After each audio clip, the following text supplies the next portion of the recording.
Let's get to the story of the day. I was in an abusive relationship and had postpartum depression. My mother-in-law came over at the time. She took my newborn child and told me that she and my husband would not be able to raise him. My husband had gone out earlier that evening. I was so depressed that I turned to drugs to get away from this world. If they were going to take my child, I couldn't live. My husband returned home to find me unconscious on the bathroom floor. His mother was a nurse, so he called her, and she came right over to help me regain consciousness. They dispatched an ambulance to pick me up. Procedures to reverse the overdose were initiated at the hospital. During this time, I was in and out of consciousness, but my condition quickly deteriorated. Tubes were inserted into my body to assist me in breathing and receiving nutrients. My liver was failing completely. I was airlifted to a different hospital. During this time, I was in and out of consciousness, but my condition quickly deteriorated. Tubes were inserted into my body to assist me in breathing and receiving nutrients. My liver was failing completely. I was airlifted to a different hospital. When my family arrived, the specialist asked if they could put me on the transplant waiting list. They suggested that because I had attempted suicide, they should just let me go. My father, however, had committed suicide, and my stepfather did not want to put my mother through that again. He persuaded the medical experts to include me on the list. Being on the other side is the most wonderful feeling, which I truly cannot put into words. It's not a thinking thing. It's more of a feeling that is the most authentic, pure feeling, even beyond what our minds or senses can imagine. I know there was light, and a transition from darkness to light. It's difficult to describe the light, because it's so bright and vibrant with colors that don't exist on Earth. My experience has taught me that I passed through some realm, and then hovered while entities of energy, light, and sound connected with my energy field. We communicated without saying anything. I was trying to convince them that I preferred it here and wanted to stay. Because it hurt so much, I was done with life. I was in a mentally and physically abusive relationship with no way out. They were threatening to take away my newborn child, which I couldn't bear. I was afraid that my family would refuse to assist me in getting out of that situation because they were so afraid of my husband. My father was present. His presence was so reassuring, and I knew that over the years he'd been watching over me, protecting me, and giving me signs or clues about when to get out so that I wouldn't get hurt. I felt the warm embrace of my grandfather and other departed loved ones. It was more like our energies mingled or merged.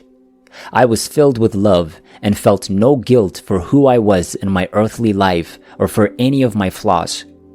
An entity told me that they needed me to return. My family would suffer far too much if I died. I knew they would help me get out of my situation and lead me to a better life for me, but I didn't want to return. I was trying to convey that if I were still alive, everyone would be so much better off without me being a burden. The entities expressed their admiration for what I had endured, how much I had grown, and how wise and strong I truly was in this life. They told me I needed to return and help others, and they would show me how. I was thrilled at the prospect of returning, and they showed me a scene. I was outside of my body, peering in on my mother, who was crying quietly in the room with me on the ventilator. I couldn't understand what she was saying quietly, but I knew she was praying and talking to her family. I could feel her pain and how much it would hurt her and my siblings. She knew what I was going through was extremely difficult, which is why I attempted suicide. She blamed my circumstances, not me. I couldn't take it any longer, and I couldn't bear feeling how much it was hurting her. I assured the entity that I was fine and would return to my body shortly.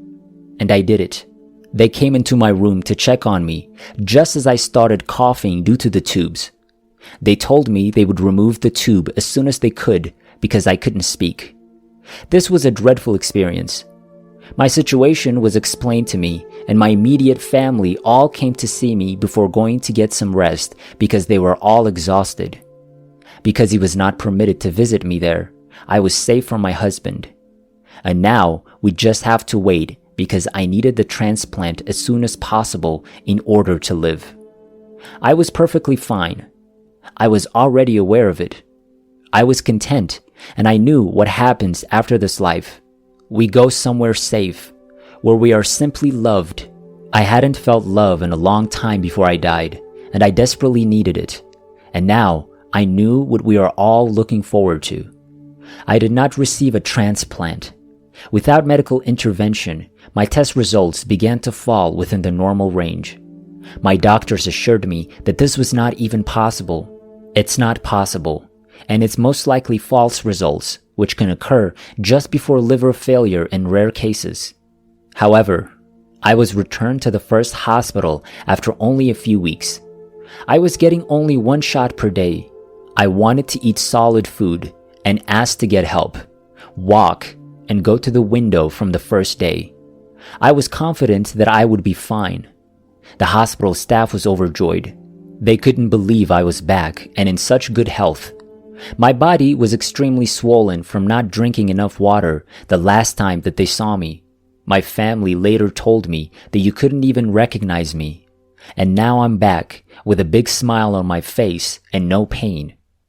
I got a private room there, and when I took my first shower, I sang in the garden.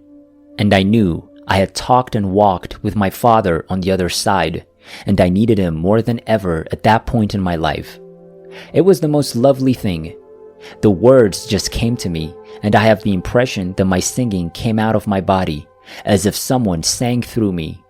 I also didn't have to stay in this hospital for very long.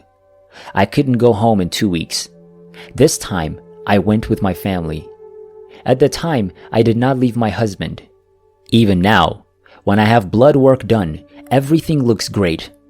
I asked a doctor a few years ago, "Are you sure?" Because I had liver failure in the past and they scared me into believing it would always be an issue for me. "You're in perfect health," the doctor said. "Every single test result is within the normal range, and your vitals are above average."